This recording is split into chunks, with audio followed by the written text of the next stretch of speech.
Hello dear students, welcome to Motion online. और आज हम लोग पढ़ने वाले हैं मानव के अंदर उपस्थित सहायक ग्रंथियों के बारे में। बहुत छोटा सा हिस्सा वो बच गया है नर वाले भाग का, तो हम लोग पहले उसको कंप्लीट करते हैं और फिर चलेंगे हम लोग मादा जननांग के तरफ। तो आओ बच्चों जरा देखते हैं कि मानव नर में कौन कौन सी सहायक ग्रंथियाँ पाई जाती हैं। कि नर जननांग में क्या है, तो आपकी पुस्तक में लिखा भी था शुरुआत में ही सहायक ग्रंथियों के बारे में, यस और नो, कि नर जननांग में क्या क्या चीजें हो गई। तो अब हम बोलेंगे कि जो नर जननांग है इसके अंदर तीन चीजें हैं मुख्यतया। कितनी चीजें बच्चे? तीन चीजें। क्या क्या है? पहला है इसके अंदर प्राथमिक नर जननांग, जो हमने पढ़ लिया, जो क्या था, जो था वृषण, हमने बहुत अच्छे से और तबीयत से पढ़ लिया। दूसरा है सहायक जननांग,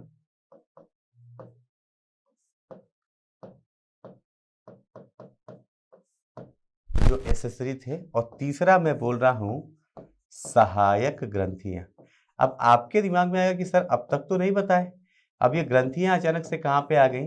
तो सबसे पहले आज के अध्याय में हमें यही पढ़ना है, सहायक ग्रंथियों के बारे में। पहले तो ये जान लें और फिर बताएंगे और बात कि मानव जननांग के अंदर कुल 3 सहायक ग्रंथियां होती हैं। कितनी? 3 सहायक ग्रंथियां होती हैं। कौन कौन सी? देखो, जब मैं नर जननांग की बात करता हूं तो नर जननांग में आपको याद है कि ओवरऑल 3 चीजें हमने डिस्कस करी थी जब चैप्टर की शुरुआत हुई थी, जहां पे हमने बात की थी कि प्राथमिक जननांग पाया जाता है। प्राथमिक जननांग क्या है बेटा?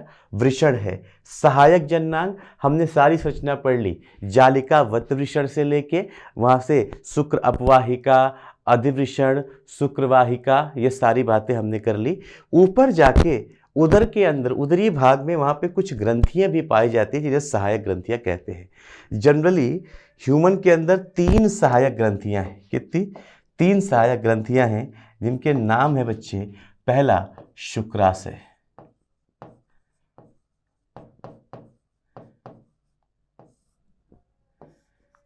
दूसरा है यहाँ पे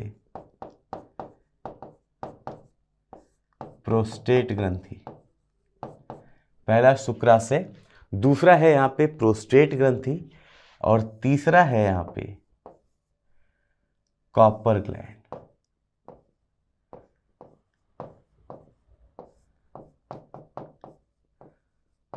या इसको बल्बो यूरेथ्रल,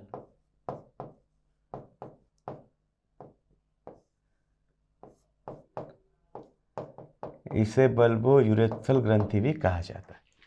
ये 3 ग्रंथियां पाई जाती हैं जो सहायक ग्रंथि की तरह काम करती हैं मानव नर के अंदर। तो ये तीनों ग्रंथियों को, इनका काम समझने के लिए कौन क्या करता है, पहले इनकी पोजीशन समझना पड़ता है कि ये कहां पर है। तो आइए मैं आपको इनकी जगह बताता हूं। ये तीनों की तीनों ग्रंथियां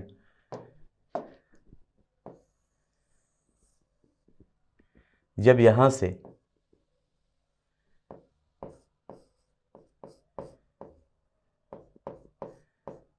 इस जालिका वृत्तविषण से नली निकल के आती है आदिवृषण में, ये नली जब ऊपर जाती है,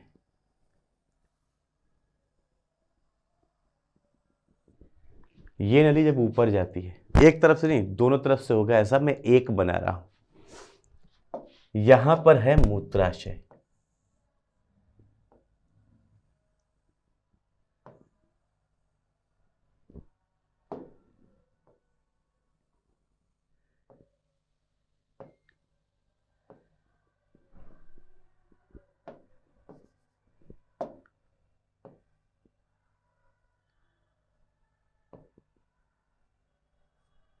इस जगह पे क्या है बच्चे? मूत्राशय है।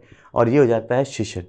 जब ये नलिका ऊपर आती है, ध्यान से देखेंगे, ऊपर आते समय ये घूमकर, ये ऊपर आते समय घूमकर मूत्राशय के जो मूत्र नलिका होती है,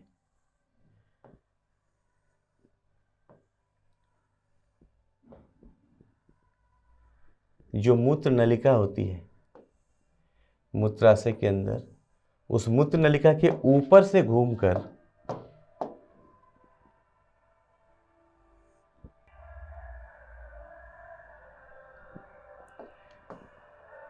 जब ये ऊपर से घूमकर इस मूत्राशय के बराबर आती है, इसके स्तर पे आती है, तो जैसे इधर से आ रही है बच्चे, समझ लीजिए ऐसे ही दूसरे साइड से,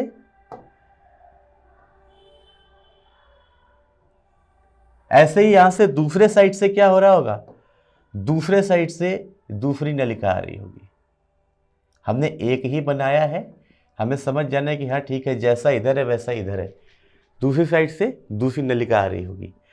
इस जगह पे यहां पे एक बड़ी सी पत्ती के जैसे संरचना होती है, लीफ लाइक।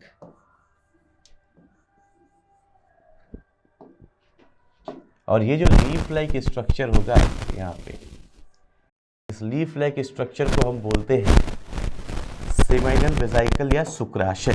क्या बोलते हैं बेटा? सेमाइनल वेसिकल या शुक्राशय। और जैसे ही ये इसके साथ जुड़ती है, यहाँ से एक छोटी सी नलिका और बनती है। जैसे ही ये इसके साथ जुड़ेगी,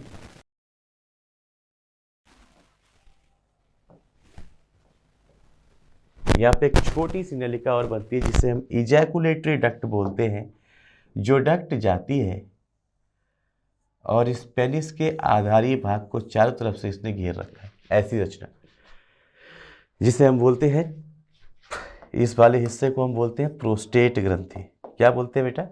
प्रोस्टेट ग्रंथि। और इस प्रोस्टेट ग्रंथि के अंदर ही ये मूत्र नलिका है,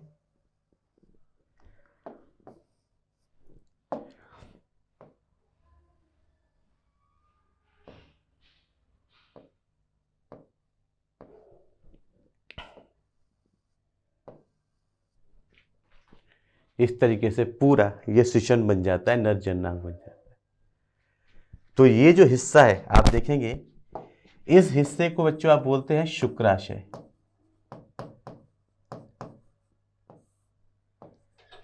इस हिस्से को क्या बोलते हैं आप? शुक्राशय, जो हमारी पहली ग्रंथि है।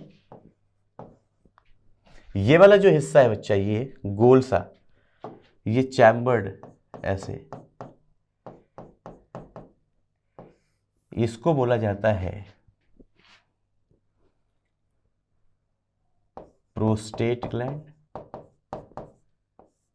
ये है हमारी दूसरी ग्रंथि प्रोस्टेट। और ध्यान दीजिएगा, इसके ठीक बेस पे, इसके ठीक बेस पे यहां पे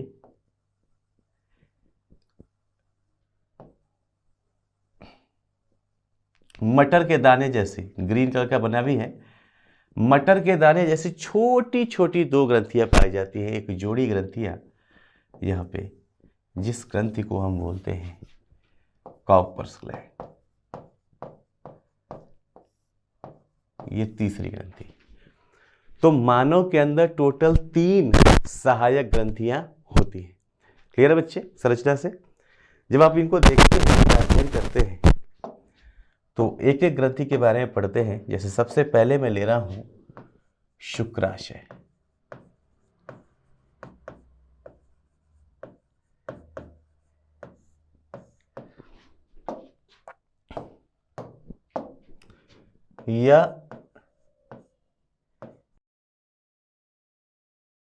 यह एक जोड़ी,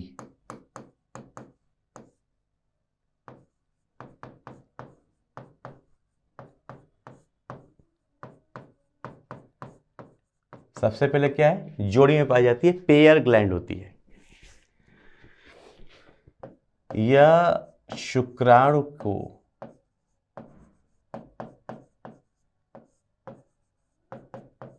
शुक्राणु के साथ कुछ विशिष्ट श्रावणों को मिलाती है।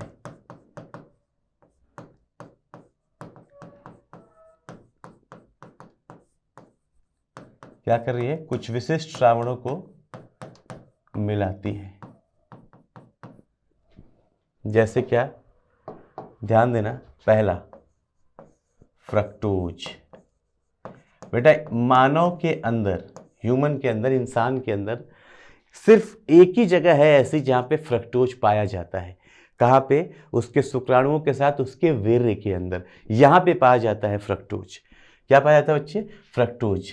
ये शुक्राणु को ऊर्जा प्रदान करता है।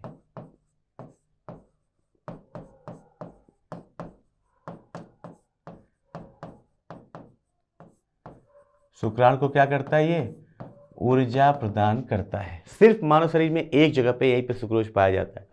यही रीजन है कि जब कभी कोई रेप की बात होती है, ऐसी कोई बात होती है, तो लड़की के अंदर, महिला के अंदर फ्रक्टोज टेस्ट किया जाता है, क्योंकि ह्यूमन के अंदर फ्रक्टोज सिर्फ और सिर्फ वीर्य के अंदर पाया जाता है। तो पहला हो गया फ्रक्टोज। दूसरी बात करूं, फ्रक्टोज के बाद की बात करें, फ्रक्टोज के बाद प्रोस्टाग्लैंडिन्स।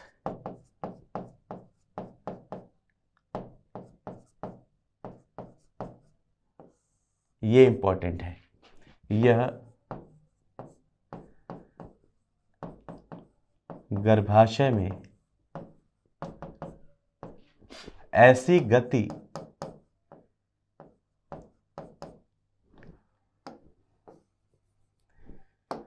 इस प्रकार की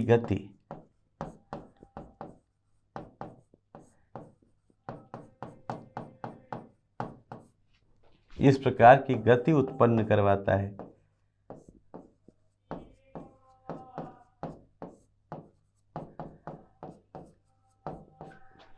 कि शुक्राणु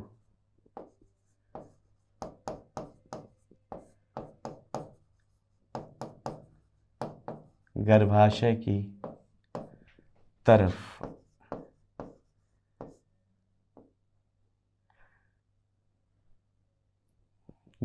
की तरफ चूषण विधि द्वारा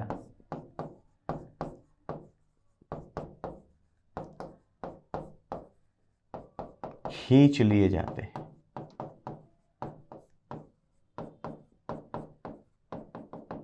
ये कि यहाँ पे ऐसा लगता है कि चूस रहा है, उसको कोई सक कर रहा है, सक्शन कॉज करवाता है। तो फ्रक्टोज और प्रोस्टाग्लैंडिन, ये दो विशिष्ट आपको स्पेसिफिकली यहाँ पे याद रखने पड़ते हैं। इसके अलावा सिट्रिक एसिड पाया जाता है यहाँ पे, है ना। सिट्रिक एसिड देखिए क्या है कि जब भी आप योनि की बात करते हो तो मादा योनि के अंदर का जो माध्यम है, मादा योनि के अंदर का माध्यम हमेशा अम्लीय होता है। तो यहाँ पे ऐसा पीएच मेंटेन करना है, इस जगह पे नर के अंदर ऐसा पीएच मेंटेन करना है कि यहाँ पे जो पूरा वीर्य जा रहा है वो ओवरऑल क्या रहे, वो एसिडिक है योनि में, तो ये बेसिक रहे, क्षारीय रहे। यस और नो। तो सिट्रिक एसिड पाए जाते हैं जो इसको थोड़ी बहुत फ्रेशनेस और इनको एक्टिवेट करने में हेल्प करते हैं। दूसरी ग्रंथि की बात करें, दूसरी ग्रंथि की बात करूं तो वो है प्रोस्टेट ग्लैंड।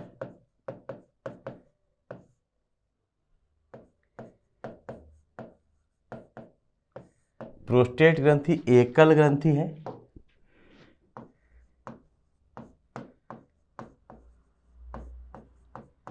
यह एकल ग्रंथि है। यह ग्रंथि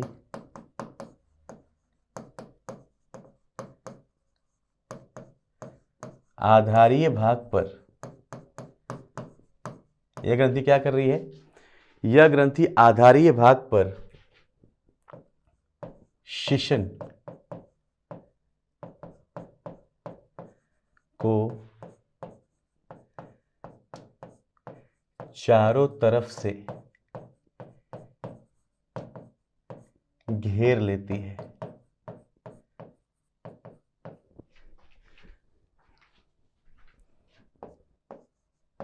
यह जननेंद्रिय आधार पर ही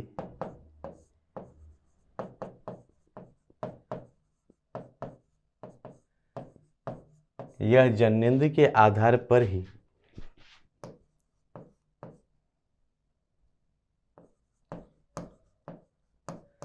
अपना श्रावण मूत्र नलिका में मिला देता है। अपना श्रावण मूत्र नलिका में मिला देती है।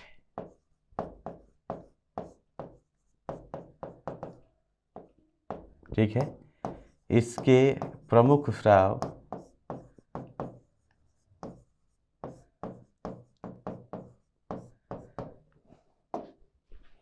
इसके जो प्रमुख स्राव हैं वो क्या क्या हैं? पहला,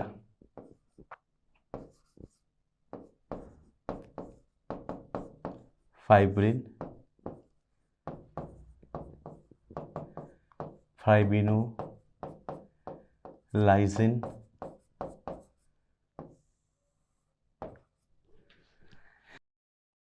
फाइब्रिनोलाइसिन, इसके अलावा सिट्रिक एसिड,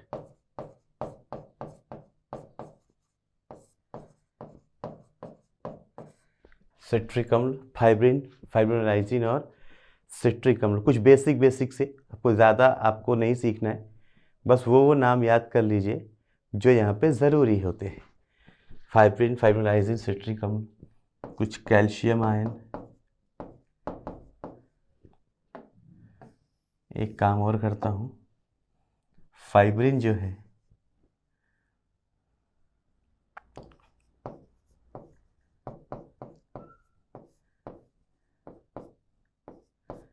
शुक्राणु को थक्के के रूप में रखती है।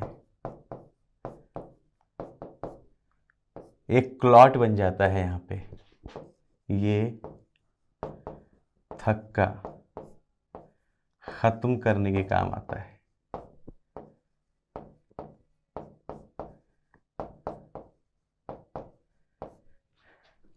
सिट्रिक अम्ल हो गया। सिट्रिक अम्ल के साथ साथ कुछ आयंस भी पाए जाएंगे यहाँ पे, जिसमें कैल्शियम आयन बहुत महत्वपूर्ण है। आपसे सवाल पूछा जा सकता है कि कौन से आयन की कमी की वजह से फर्टिलाइजेशन नहीं होगा, तो वो आयन होगा बच्चे कैल्शियम आयन। जरा समझिएगा, हमने सीखा था कि पुक्ष वाले भाग से, ये पुक्ष वाला भाग बहुत तेजी से हिलता है, जिससे शुक्राणुओं को गति मिलती है, ये चलना शुरू करते हैं। यस और नो? तो शुक्राणु जो चल रहे हैं, शुक्राणु एक जगह से दूसरी जगह पे जो जा रहे हैं, वो पुक्ष की मदद से जा रहे हैं। अगर पुक्ष लगातार घूमता रहे तो वो अपनी ऊर्जा पहले ही खत्म कर देगा।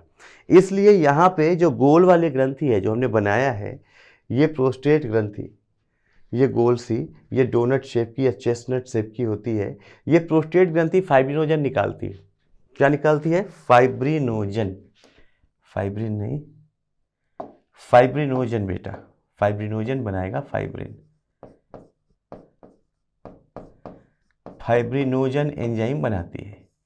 जो फाइब्रिनोजन एंजाइम फाइब्रिन का निर्माण करके उस पूरे शुक्राणु को एक लिक्विड में रखता है। जो लिक्विड आपने देखा वो दूध नहीं होता, वो दही होता है। समझ रहे? थक्का जमा होता है, मोटा रहता है, ताकि शुक्राणुओं की ऊर्जा व्यस्त ना हो जाए, बेकार ना हो जाए, इसके लिए। क्लियर बच्चे? तो ये हो गया यहाँ पे आपका क्या? Prostate secretion. क्लियर? तीसरा और आखिरी था बल्बो यूरेथ्रल ग्लैंड।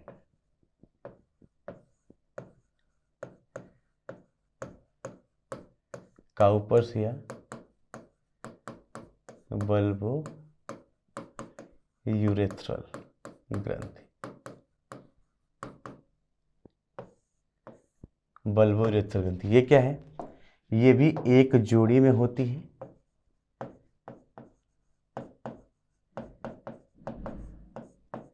ये भी ग्रंथि कैसी होती है? जोड़ी में होती है। दूसरा, यह मटर के दाने के समान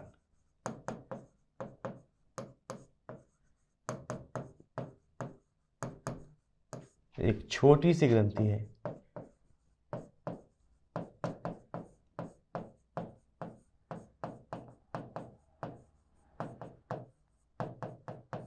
यह क्या है? मटर के दाने के समान एक छोटी सी ग्रंथि है। यह क्षारीय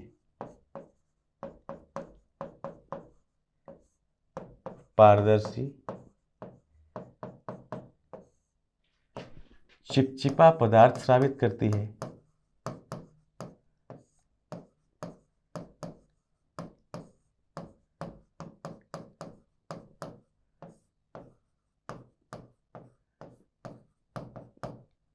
चिपचिपा पदार्थ स्रावित करती है जो नर जननेंद्रिय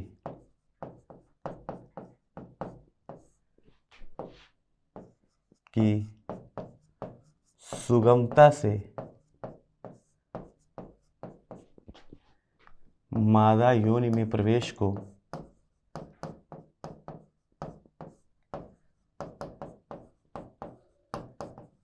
प्रवेश के लिए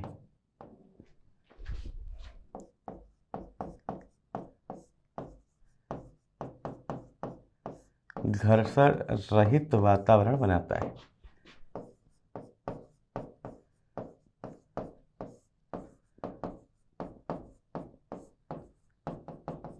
क्या बनाता है ये?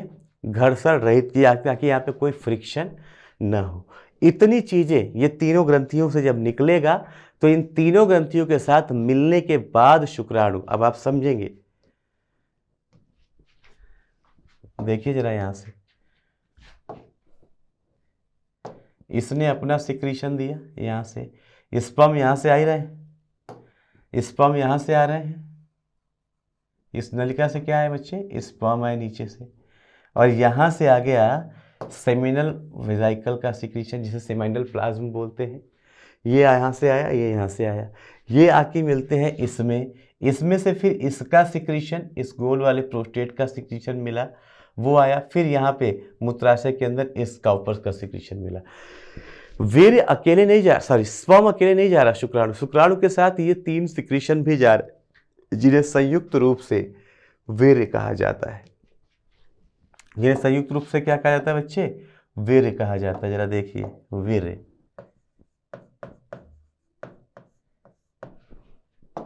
वीर्य के अंदर क्या क्या चीजें हैं?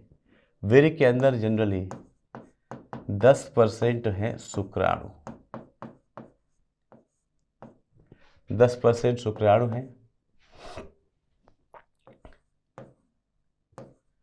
60% इसमें 60% शुक्राशय, शुक्राशय का स्राव होता है, प्लस 30% इसमें प्रोस्टेट का स्रावण होता है।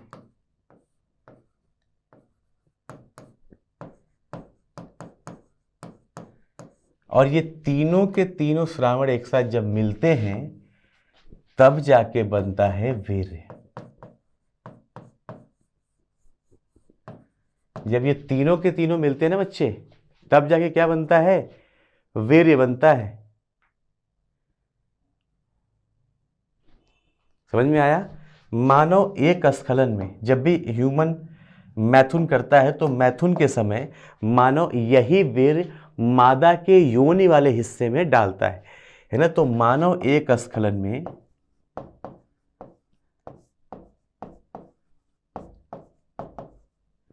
एक स्खलन में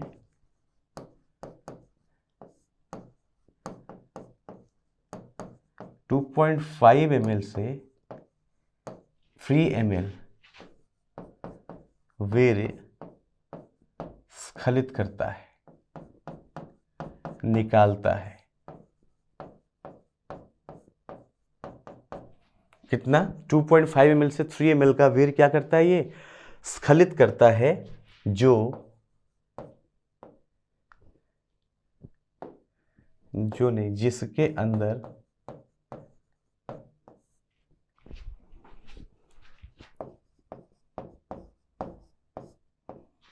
200 से 300 मिलियन शुक्राणु पाए जाते हैं।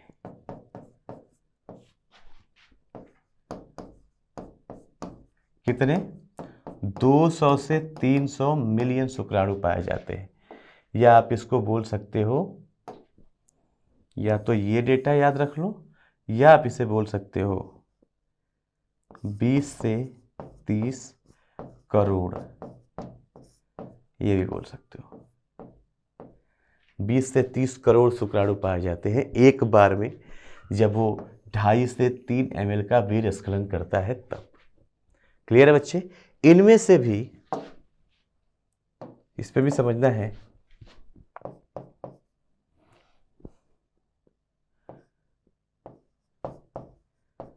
विमोचित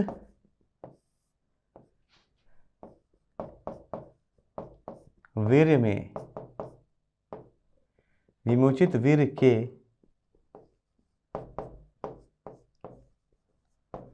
कुल 60% शुक्राणु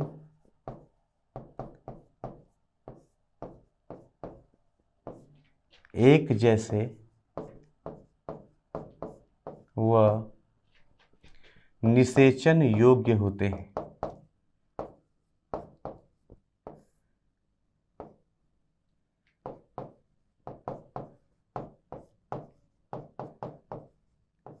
निषेचन क्रिया योग्य होते हैं,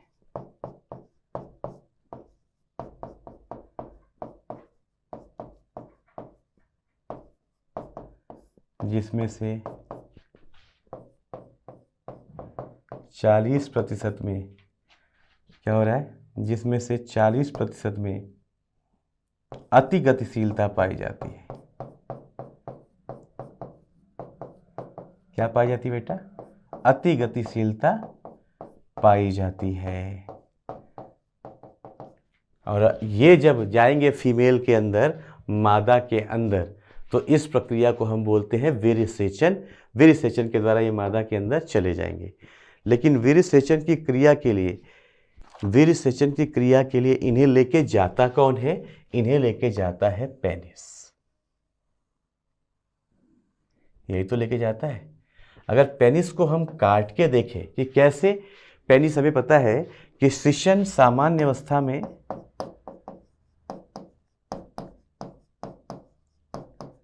श्रिशन सामान्य अवस्था में छोटा व मुलायम होता है। ये कैसा होता है? छोटा व मुलायम होता है। यस और नो? पर जब इसे वीर्यसेचन करना होता है, उस परिस्थिति में अगर आप इसे काट के देखेंगे तो श्रिशन कुछ ऐसा दिखने वाला है आपको।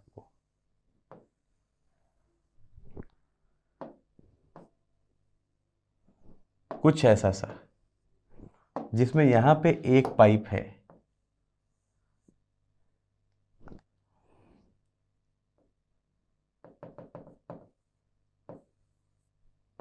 और यहां पे 2। यहां पे जो एक पाइप है,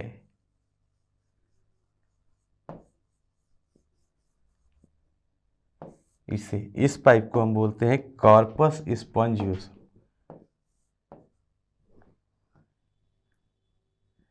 इसे क्या बोलते हैं? स्पॉन्जियोसम। ये नाम याद रखिएगा।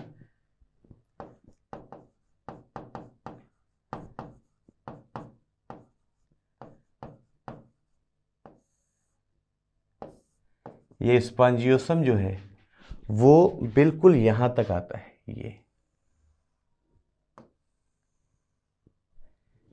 ये क्या है? स्पॉन्जियोसम।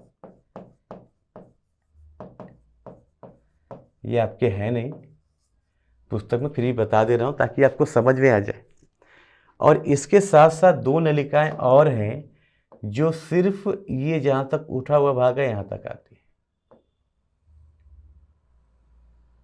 यहीं तक आती है। इन्हें बोलते हैं कार्पोरा कैवर्नोसा।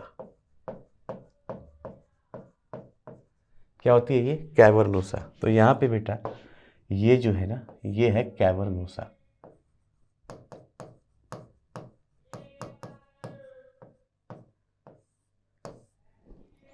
कैवर्नोसा के अंदर रक्त वाहिनियां पाई जाती हैं।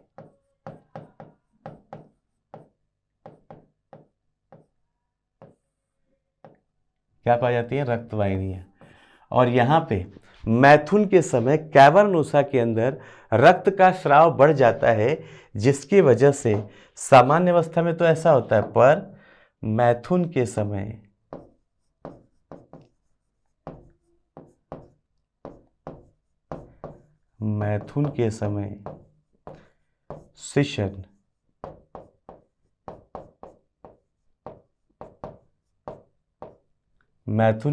शिशन बड़ा व कठोर हो जाता है।